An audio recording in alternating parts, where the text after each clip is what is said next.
बेटे की कमाई में हमारा हिस्सा भी तो है। हमने अपने जीवन की सभी खुशियां कुर्बान कर दी उसके पढ़ाई और सपने को पूरा करने के लिए, और वो आज हमें पूछ भी नहीं रहा। आवाज में गुस्सा और आंखों में आंसू लिए पति से कहते हुए बिलख पड़ी सरला जी। क्यों रोती हो?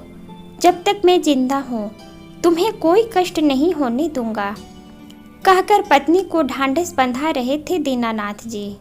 लेकिन आज सरला जी का सब्र का बांध टूट गया। नहीं जी, ये सिर्फ हमारे ज़रूरतों की बात नहीं है, ये हमारे मान सम्मान और अधिकार की भी बात है। आज हमारा बेटा अपने माँ बाप को ही ठग रहा है, कहते हुए सरला जी चाय बनाने के लिए किचन में चली गईं। एक तरफ चूल्हे पर चाय खौल रही थी तो वहीं दूसरी ओर उनका दिमाग अतीत के गलियों में घूम रहा था। अपने इकलौते बेटे सूरज के लिए क्या कुछ नहीं किया था इस बुजुर्ग दंपति ने। अपने पहनने और खाने पीने के सारे शौक को बेटे की ख्वाहिशों तले दबा दिया था। अपने जीवन भर के सारे बचत पैसे पानी की तरह बहा दिया था बेटे को डॉक्टर बनाने में। लेकिन वही बेटा डॉक्टर बनने के सालों बाद तक मिलने भी नहीं आया अपने माता पिता के पास। हाँ, महीने में एक बार फ़ोन ज़रूर कर लेता, शायद ये जानने के लिए कि माँ बाप जिंदा है या नहीं। इधर चाय, दूध, पानी, पत्ती और चीनी मिलकर चाय बन रही थी तो उधर एक माँ की ममता ने गुस्से और प्रतिशोध का रूप ले लिया। आज उनकी ममता उन्हें धिक्कार रही थी। शानो शौकत के हकदार पिता को 2 वक्त की रोटी के लिए बच्चों को ट्यूशन पढ़ा रहे थे। चाय को 2 प्यालों में छान पति के पास लेकर आई। आप मेरी दुनिया है जी।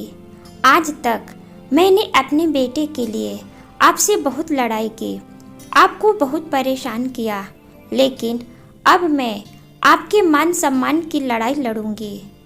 क्या करना चाहती हो और क्यों? समाज और रिश्तेदार क्या कहेंगे? समाज और रिश्तेदार कुछ भी कहे, ये एक माँ बाप की मान सम्मान की लड़ाई है और शर्म हम क्यों करें? हमने तो अपना फर्ज पूरी निष्ठा से निभाया, बदले में सम्मान का अधिकार ही तो मांग रही हूँ। कहते हुए चाय खत्म की और अपने वकील से मिलने पहुँच गई। कर दिया मुकदमा बेटे के खिलाफ अपने भरण पोषण के लिए। सूरज को अंदाजा भी नहीं था माँ उसके खिलाफ इतना कठोर फैसला लेगी। उसने बहुत बार फ़ोन किया, माँ ये क्या कर रही हैं आप? लोग क्या कहेंगे? और पैसों की ज़रूरत ही थी तो आपने कुछ कहा क्यों नहीं? सूरज, याद करो तुमने 1 साल में कितनी बार बात की है और कितनी देर तक। बेटा, जब तुम्हारे बाबूजी बीमार थे तब तुमने आने को कहा था, लेकिन न तो तुम और न ही तुम्हारे पैसे आए। तुमने आज अपने उस पिता को असहाय छोड़ा है जिसने अपना सर्वस्व तुम पर लुटा दिया। बेटा, मैं एक माँ हूँ, तुम्हें माफ़ करती हूँ, लेकिन एक पत्नी भी हूँ जो तुम्हें कल कोर्ट में मिलेगी। कहते हुए फ़ोन काट दिया। आंखों से आंसू का एक कतरा भी गिरने नहीं दिया, क्योंकि ये लड़ाई एक माँ नहीं पत्नी लड़ रही थी अपने पति के अधिकार और मान सम्मान के लिए। अगले दिन कोर्ट में सुनवाई हुई। जज साहब ने फैसला दिया, बेटे को धिक्कार के साथ आदेश दिया कि 30,000 रुपये प्रति माह अपने माता पिता को भरण पोषण के लिए दे, साथ में छुट्टियों में माँ बाप के साथ कुछ वक्त जरूर बिताए। अदालत में मौजूद सभी लोगों ने सरला जी की सराहना की। दोस्तों, अगर हर बुजुर्ग अपने हक की लड़ाई लड़े तो बच्चे माँ बाप के साथ गलत करने से पहले एक बार जरूर सोचेंगे। अदालत से बाहर निकलते ही सूरज अपने माँ बाबूजी के पैर छुआ और अपनी गलती के लिए माफ़ी मांगी। सरला जी ने अपने बेटे को माफ़ करते हुए आशीर्वाद दिया और एक सलाह भी, बेटा बच्चों की परवरिश में इतना लीन मत हो जाना कि अपना सब कुछ उनके लिए लुटा देना। कुछ अपने बुढ़ापे के लिए भी बचा कर जरूर रखना, क्योंकि मैं नहीं चाहती कि जो दुख और लड़ाई मैंने लड़ी वो तुम्हें भी लड़ना पड़े। माँ की सलाह सुन सूरज के पास कोई जवाब नहीं था सिवाय आंसुओं के। और आखिर में दोस्तों 2 लाइनें हम सबके लिए।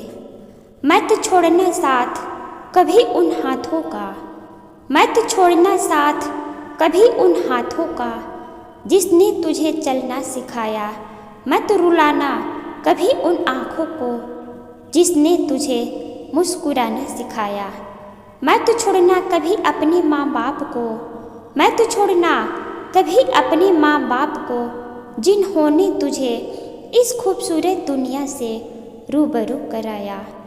ये वो 2 फरिश्ते हैं, ये वो 2 फरिश्ते हैं जिनका कर्ज आज तक भगवान भी नहीं चुका पाया।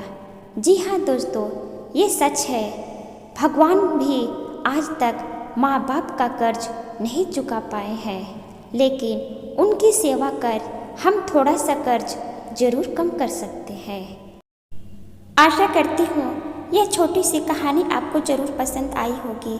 अपना अनमोल समय देकर कहानी सुनने के लिए आपका बहुत बहुत धन्यवाद। जय हिंद।